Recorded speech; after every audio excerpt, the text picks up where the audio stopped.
Ang pag-angat ni Dylan Harper mula sa New Jersey patungong second NBA draft pick. Ang kwento ni Dylan Harper bilang ikalawang overall pick sa NBA draft ay hindi lang basta kwento ng talento. Ito ay kwento ng pamana, sipag at tadhana. Ipinanganak noong March 2, 2006 sa New Jersey, lumaki si Dylan na napapalibutan ng basketball greatness. Ang kanyang ama, si Ron Harper, ay 5 beses naging NBA champion at naging kakampi pa ni na Michael Jordan at Scottie Pippen. Pero si Dylan, hindi lang basta nabuhay sa anino ng kanyang ama, kundi naghanda siyang buuin ang sarili niyang pangalan. Mula pagkabata, ipinakita na ni Dylan ang pambihirang court vision, ball handling, at kalmadong composure kahit sa matitinding laro. Hindi siya ang pinaka-flashy, pero siya ang laging epektibo.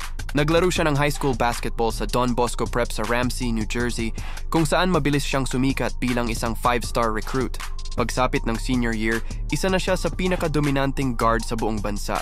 Kinilala bilang McDonald's All-American at ikinumpara sa ilan sa mga pinakamatalinong point guard sa NBA.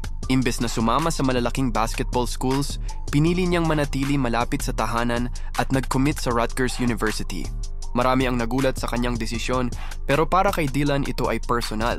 Gusto niyang ilagay sa mapa ang Rutgers sa larangan ng basketball, at ginawa nga niya ito. Sa kanyang freshman year, binulabog niya ang Big Ten Conference, nag-a-average ng higit sa 17 puntos, 5 rebounds at 4 assists bawat laro. Ang kanyang basketball IQ, katawan sa ilalim ng pressure, at maturity ang tumatak agad sa mga NBA scouts. At dumating na nga ang gabi ng NBA draft, si Dylan Harper ay pinili bilang second overall pick. Hindi lang siya basta prospect, isa na siyang handang-handa na manlalaro na agad na makakaapekto sa liga.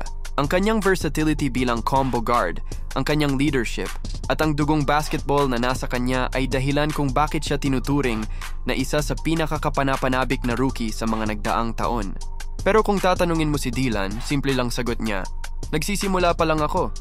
Hindi siya narito para maging susunod na Ron Harper. Narito siya para maging unang Dylan Harper.